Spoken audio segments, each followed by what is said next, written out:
Hello everyone.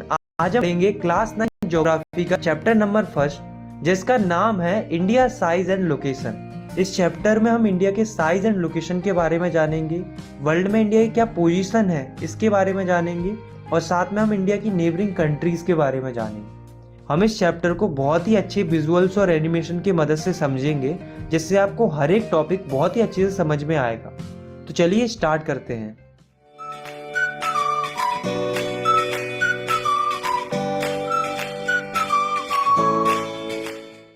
दोस्तों, हमारी India की civilisation one of the oldest civilisation है, मतलब काफ़ी पुरानी सिविलाइजेशन है। और हमारी जो हिस्ट्री है वो काफ़ी रिमार्केबल है। अगर पिछले 50 की बात करें तो इंडिया में काफ़ी रिमार्केबल प्रोग्रेस देखने को मिला है, चाहे वो एग्रीकल्चर की फील्ड हो, चाहे वो इंडस्ट्री की फील्ड हो, और चाहे वो टेक्नोलॉजी की फील्ड हो। हर एक फील्ड में इंडिया ने काफ़ी प्रोग्रेस किया है और इंडिया का ओवरऑल इकोनॉमिक डेवलपमेंट हुआ है। अब सवाल ये आता है कि हमारी इंडिया इतने बड़े वर्ल्ड में एग्जिस्ट कहाँ करती है, उसकी एक्चुअल लोकेशन कहाँ है। चलिए जानते हैं।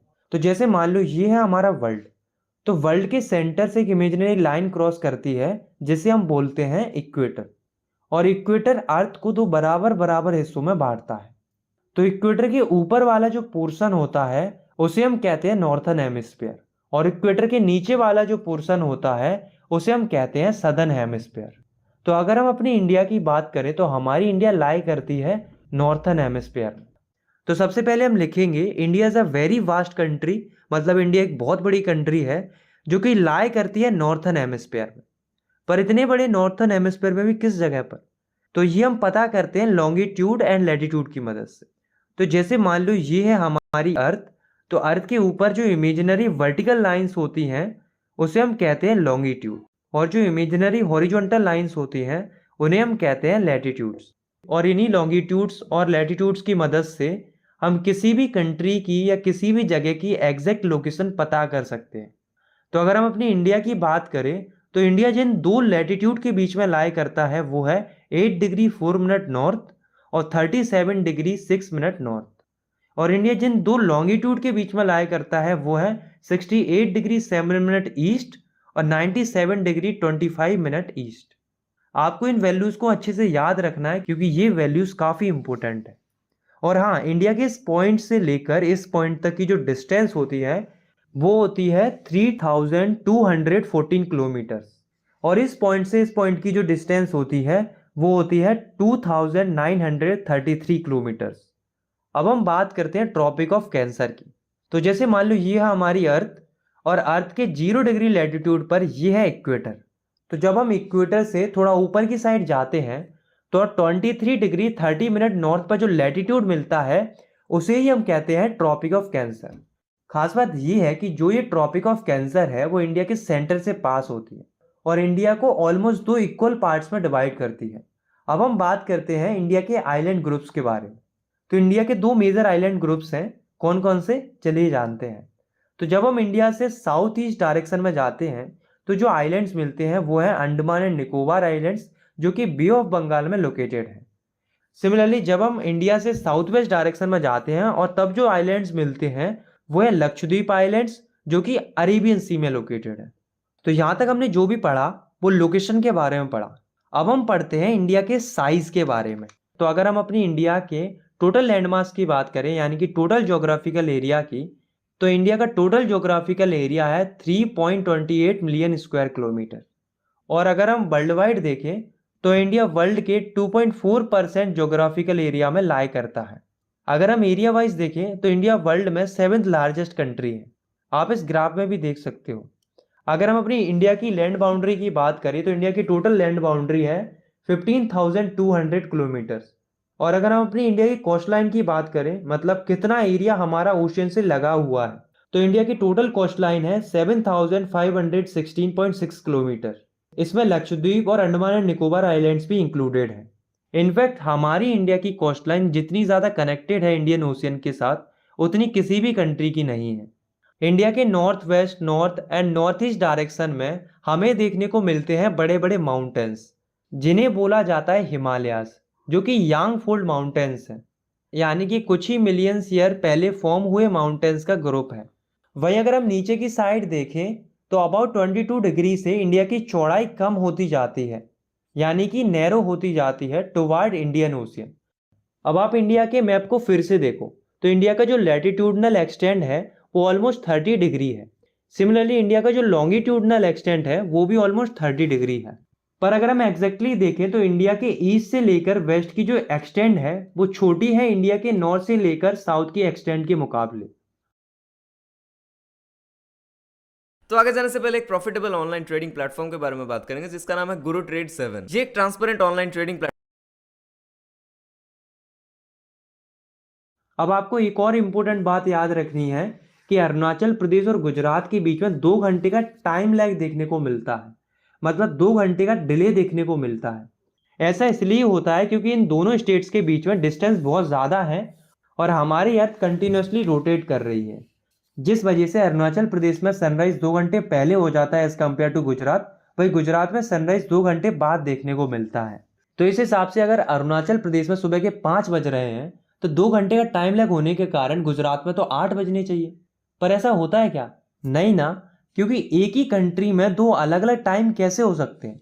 तो इस समय की गड़बड़ को सुधारने के लिए 82 डिग्री 30 मिनट ईस्ट का जो लॉन्गिट्यूड था उसी को मान लिया स्टैंडर्ड मेरिडियन ऑफ इंडिया। ये जो स्टैंडर्ड मेरिडियन है वो इंडिया के मिर्जापुर उत्तर प्रदेश से पास करता है। अब इसी को क्यों चुना गया एज ए स्टैंडर्ड मेरिडियन? तो ऐसा इसलिए क्योंकि ये इंडिया के ऑलमोस्ट बीच से निकलता है और इसी के अकॉर्डिंग जो है इंडिया का टाइम कैलकुलेट किया जाता है। भले ही अरुणाचल प्रदेश में 2 घंटे पहले सूरज निकलता हो और गुजरात में 2 घंटे बाद निकलता हो, पर टाइम जो कैलकुलेट किया जाएगा वो इसी के हिसाब से किया जाएगा।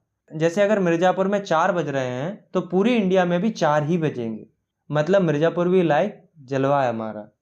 India and the world, India की जो लोकेशन है वो बहुत ही बेहतरीन है। हमारी इंडिया ईस्ट एशिया और वेस्ट एशिया के बीच में लाई करती है। हमारी इंडिया साउथवर्ड एक्सटेंशन है एशियन कंट्रीज का। अगर मैं साफ साफ शब्दों में कहूँ, India has very strategic central location. अब पता है इतनी अच्छी लोकेशन होने का फ़ायदा क्या होता है? फ़ायदा ये होता है कि हम वर्ल्ड के साथ बहुत अच्छे से कनेक्टेड रह पाते हैं। जैसे कि हमारी इंडिया का जो डेक्कन पेनिनसुला है वो हमारे लिए बहुत खास है, क्योंकि ये जो पोर्शन है वो इंडियन ओशियन में लाई करता है, जिसकी मदद से हमें वर्ल्ड के साथ कनेक्टिविटी बहुत अच्छी मिलती है। जैसे कि वेस्टर्न कोस्ट की मदद से हम कनेक्टेड हैं वेस्ट एशिया, अफ्रीका और यूरोप के साथ। वहीं दूसरी ओर ईस्टर्न कोस्ट की मदद से हम काफ़ी अच्छे से कनेक्टेड हैं साउथ ईस्ट एशिया से और ईस्ट एशिया से। और दोस्तों आपको पता है इंडियन ओशियन के अंदर जितनी बड़ी कोस्टलाइन हमारी इंडिया की है उतनी बड़ी कोस्टलाइन किसी भी कंट्री की नहीं है। यानी कि इंडियन ओशियन के अंदर सबसे बड़ी कोस्टलाइन हमारी है, इसलिए तो हम इतने बड़े ओशियन को इंडियन ओशियन के नाम से जानते हैं। हमारी जो कंट्री है इंडिया, उसका कॉन्टैक्ट वर्ल्ड के साथ काफ़ी पुराने समय से है। आज के समय में हमारी इंडिया वर्ल्ड के साथ लैंड रूट्स के थ्रू भी कनेक्टेड है और सी रूट्स के थ्रू भी कनेक्टेड है। पर दोस्तों पहले ऐसा नहीं था। पहले हमारी इंडिया लैंड रूट्स के थ्रू ज़्यादा कनेक्टेड थी रेदर देन सी रूट्स, क्योंकि लैंड रूट्स सी रूट्स के मुकाबले इंडिया में काफ़ी पुराने समय से एग्जिस्ट कर रहे हैं। आज भी इंडिया के नॉर्थ में माउंटेन्स के बीच में कई सारे पासेस देखने को मिलते हैं, जिनका इस्तेमाल एंशियंट टाइम में ट्रैवलर्स किया करते थे इंडिया में आने जाने के लिए। और इन्हीं रूट्स के थ्रू कई सारी चीज़ें वर्ल्ड के अलग अलग हिस्सों में जाकर फैलती हैं, जैसे कि इंडिया के मसाले, इंडिया की उपनिषद, रामायण, पंचतंत्र की कहानियाँ, number system and decimal system. इस तरह की कई सारी चीज़ें वर्ल्ड के अलग अलग हिस्सों में जाकर फैलती है। भाई दूसरी ओर ऐसा नहीं है दोस्तों कि हमने केवल सिखाया ही है, बल्कि हमने भी वर्ल्ड से कई सारी चीज़ें सीखी भी हैं। जैसे कि ग्रीक के लोग स्कल्पचर कैसे बनाते हैं, डोम्स और माइनरेट्स कैसे बनाए जाते हैं, तो हमने भी वर्ल्ड से बहुत कुछ सीखा है। लास्ट टॉपिक है हमारा इंडियाज़ नेबर्स। इस टॉपिक में हम भारत के पड़ोसी देशों के बारे में जानेंगे, लेकिन उससे पहले हम ये जान लेते हैं कि इंडिया में कितने स्टेट्स हैं और कितनी यूनियन टेरिटरीज हैं। तो हमारी इंडिया में टोटल 28 स्टेट्स हैं और 8 यूनियन टेरिटरीज हैं। तो चलो अब हम जानते हैं इंडिया के पड़ोसी देशों के बारे में, यानी कि इंडिया किन किन कंट्रीज के साथ अपने बॉर्डर शेयर करता है। इंडिया के नॉर्थ वेस्ट में जो नेबरिंग कंट्रीज हैं वो हैं पाकिस्तान एंड अफगानिस्तान। इंडिया के नॉर्थ में जो नेबरिंग कंट्रीज हैं वो हैं चाइना, नेपाल एंड भूटान। और इंडिया के ईस्ट में जो नेबरिंग कंट्रीज हैं वो हैं म्यांमार एंड बांग्लादेश। अब दोस्तों इंडिया के साउथ में भी 2 नेबरिंग कंट्रीज हैं जो एक्चुअल में आइलैंड कंट्रीज हैं, जिसमें से पहली है श्रीलंका, जो कि इंडिया से पाक स्ट्रेट और गल्फ ऑफ मन्नार द्वारा फॉर्म्ड एक नैरो चैनल के थ्रू कनेक्टेड है। सिमिलरली दूसरा आइलैंड पड़ोसी देश है मालदीव्स, जो कि लक्षद्वीप आइलैंड्स के साउथ में लोकेटेड है।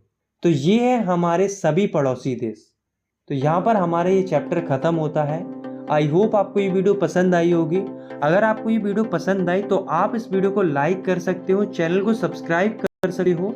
इसी